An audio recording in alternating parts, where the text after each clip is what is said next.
बस कौन आ रहा है? कौन आ रहा है? गाड़ी छोड़ आगे गाड़ी पकड़ा। गैस लीक या गैस सिलेंडर ब्लास्ट की वजह से कई आग की वारदातें पेश आई, जिसकी वजह से जानी नुकसान और काफी ज्यादा माली नुकसान हुआ। हिंदुस्तान के हर घर में, हर किचन में गैस सिलेंडर मौजूद है। ये जितना अहम है उतना ये गैस सिलेंडर खतरनाक है। आपको आज हम दिखाएंगे, अगर किसी जगह पे भी गैस सिलेंडर लीक हुआ या गैस सिलेंडर में आग लगी तो कैसे आप कंट्रोल करेंगे। मेरे साथ में फायर सर्विस डिपार्टमेंट के ऑफिशियल मौजूद है। हम दिखाएंगे आज प्रैक्टिकली अगर गैस सिलेंडर में आग लगेगी तो आप कैसे बचाओगे। कुछ तरीके हैं, कुछ टेक्निक्स है, उन टेक्निक्स को अपनाने की जरूरत है।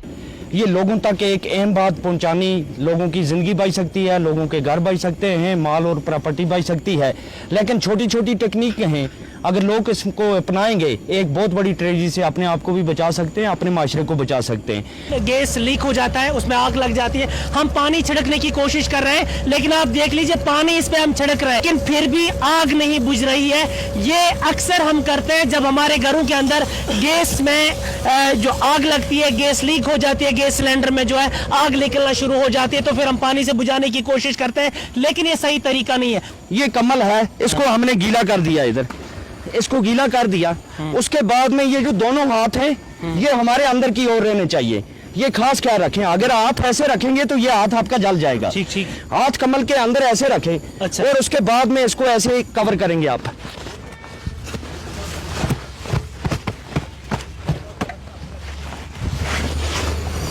ये देखो बिल्कुल बुझ गया। सर मुझे बताइए, कमल को गीला करना जरूरी है? ये इसलिए जरूरी है, जो सूखी कोई भी चादर या कम्बल है उसके अंदर जो सुराख होते हैं, छोटे छोटे छेद होते हैं, उनमें ऑक्सीजन सप्लाई चलती रहती है। गीला करने से वो ऑक्सीजन सप्लाई बंद हो जाती है। जब ऑक्सीजन सप्लाई बंद होगी, इसको ऑक्सीजन नहीं मिलेगा आग को, तो आग नहीं बढ़ेगी। तो कम्बल को गीला करना है, कपड़े को गीला करना जरूरी है। उसके अलावा एक और मेथड है कि सिलेंडर अगर जल रहा है तो सिलेंडर को पूरी तरह से नीचे फेंकें। आप इस तरह नीचे फेंक दें, इसके अंदर ये जो नीचे होल बने हुए हैं, इन होलों में ये तार की रस्सी या तार अगर नहीं मिल रही है, जरूरी नहीं है कि तार ही, आप रस्सी भी इसमें बांध के सिलेंडर घर के बाहर घसीट के ले सकते हैं, जैसे ये ले लिया। जी। उसके अलावा जैसे ये गैस जल रहा है तो हमारे पास एक टेक्निक और है बाल्टीन की भी। अगर कमल चादर नहीं मिल रही है तो बाल्टीन है, हर घर में होती है, हर वॉशरूम में होती है, हर किचन में होती है। तो बाल्टीन का ये मेथड है, इसको उल्टा करके इसके ऊपर लगाएंगे। जरा आप लगाइए सर। हाँ बिल्कुल। लेकिन यहाँ पर एक चीज ध्यान रखें, अगर आपकी पाइप पूरी तरह से है तो बाल्टीन से नहीं बुझेगा, क्योंकि पाइप के दाएं बाएं से ऑक्सीजन सप्लाई चलती रहेगी। ये बाल्टीन का इस्तेमाल उस सूरत में करना है जब आपका पाइप जल के रेगुलेटर तक आग पहुंच चुकी है, उस वक्त आप बाल्टीन का यूज कर सकते हैं। इसका एक तरीका और भी है, सिलेंडर अगर जल के गैस यहाँ से इसका रेगुलेटर पूरा इन्वॉल्व है तो जरूरी नहीं है सिलेंडर खड़ा करके आप बुझाओ।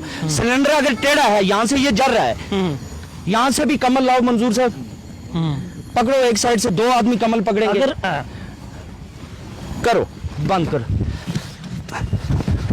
एयर बंद कर दी, एयर बंद कर दी, तो यहाँ से भी आप देख सकते हैं कि हमने ये इसको आपको बुझा लिया। यहाँ पर भी बिल्कुल सिलेंडर उल्टा करके भी, ये कि जरूरी नहीं है कि उस वक्त सिलेंडर खड़ा ही हो तो हम उसी को बजाएं, उल्टे को भी हम उल्टा सिलेंडर हो चाहे सिलेंडर खड़ा हो, हम दोनों सूरतों में हम आग को कंट्रोल कर सकते हैं। मामूली छोटी छोटी टेक्निकें हर घर के लिए बहुत ही जरूरी। एक्सटिंग्विशर चलाने का तरीका सबसे पहले आना चाहिए। अगर किसी ने घर में एक्सटिंग्विशर रखा हुआ है, फायर एक्सटिंग्विशर, उसका एक पास का मेथड लगता है, वो हर एक को आना चाहिए। PASS, P हो गया पुल द पिन, उसके बाद में aim at the base of fire, आग के निशाना आग के ऊपर, आग के बेस पर, यानी कि इसको भी इस्तेमाल करने का अलग तरीका है। छोटा सा मेथड है, 4 हरफ है, PASS। अच्छा, PASS मेथड फॉलो कर। हाँ, पास। जी।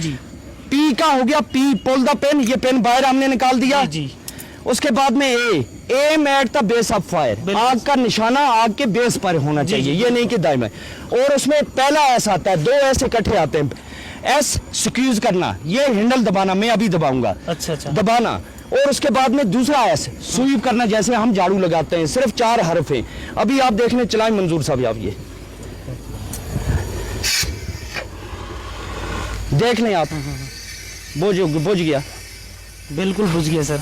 ये जो फायर एक्सटिंग्विशर है, ये जरूरी नहीं है कि आप इतना बड़ा लाओ, छोटा भी रख सकते हो। 2 kg, 1 kg, 4 kg, 6 kg, 5 kg, 8 kg तक पोर्टेबल होते हैं। तो ये आप 4 kg का भी रख सकते हैं, 3 का भी रख सकते हैं। इसके अंदर होता क्या है, ड्राई केमिकल पाउडर, मानो फॉस्फेट पाउडर इसके अंदर होता है, बहुत ही बारीक तिनका, आप देख लें।